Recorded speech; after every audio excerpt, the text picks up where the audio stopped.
दिल्ली विधानसभा चुनाव में प्रधानमंत्री नरेंद्र मोदी ने दिल्ली की जनता को यह भरोसा दिया था कि अगर उनकी सरकार दिल्ली में बनती है तो वो यमुना की सफाई करेंगे। हालांकि अभी सरकार का गठन नहीं हुआ, लेकिन यमुना की सफाई का काम शुरू हो गया है।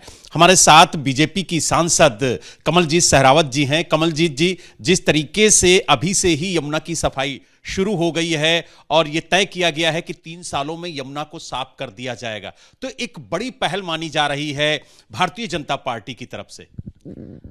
इस चुनाव में आदरणीय प्रधानमंत्री श्री नरेंद्र मोदी जी ने जनता के सामने इस बात को रखा था कि सरकार बनेगी तो यमुना की सफाई हमारा मुख्य सबसे पहले काम रहेगा।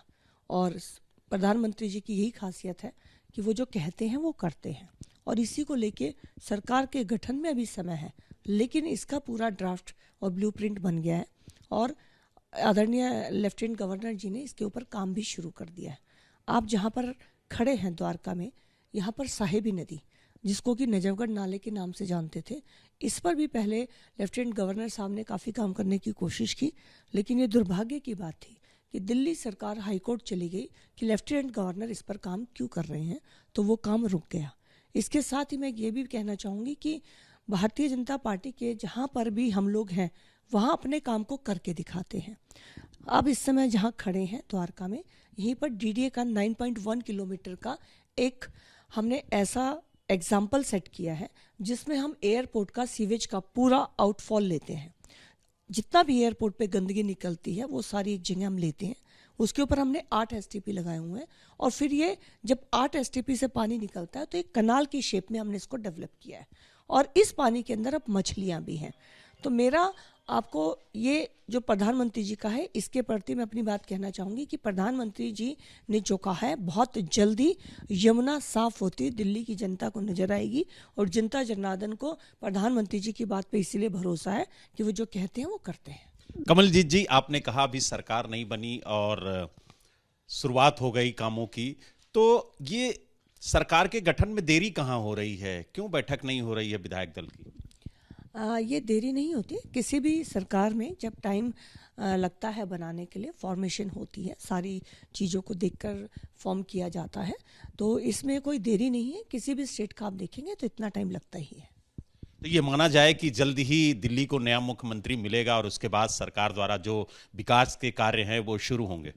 जी बिल्कुल, हमारे सबके मन में अपने अपने एरिया को लेकर ब्लूप्रिंट रेडी है। मान लीजिए मैं अगर पश्चिमी दिल्ली से हूँ तो मैं और हमारे 9 विधायक और हमारे पार्षद, हम अपने क्षेत्र में क्या क्या प्रॉब्लम्स हैं ये सब हम ऑलरेडी उसको लिस्ट करके उसके ऊपर क्या काम करना है, हम अपना काम बिल्कुल फॉर्म में आ चुके हैं, और दिल्ली की जनता को हम अपनी डिलीवरी बहुत जल्द देंगे। उम्मीद जताई जा रही है कि जल्द ही नया मुख्यमंत्री मिलेगा, तो कब तक मिल जाएगा दिल्ली को नया मुख्यमंत्री? अब जल्द ही में तो आपको अभी डेट्स आजकल में आ ही जाएंगी, तो बिल्कुल मिलेंगे। और 27 साल के बाद हमें ये सौभाग्य मिल रहा है, तो इस सौभाग्य को हम अपनी जिम्मेवारी के रूप में लेते हैं, और दिल्ली की जनता ने जितना हमें बहुमत दिया है, मेरा मानना है कि हर 3 महीने में दिल्ली की जनता को इस बात की तकलीफ होगी कि उन्होंने 10 साल खराब क्यों किए। इतना काम भारतीय जनता पार्टी की सरकार करेगी। तो आपने देखा, हमारे साथ भारतीय जनता पार्टी की सांसद कमलजीत सहरावत जी थी, जिन्होंने साफ तौर से कहा कि सरकार का गठन अभी नहीं हुआ, लेकिन यमुना की सफाई का काम उपराज्यपाल जी ने शुरू कर दिया है। और उन्होंने कहा कि हर 3 माह में दिल्ली की जनता को यह पछतावा होगा कि आखिरकार उसने 10 साल आम आदमी पार्टी को देकर क्यों खराब किए। दिल्ली से वीडियो जर्नलिस्ट हेमंत सूद के साथ बलराम पांडे, एबीपी न्यूज।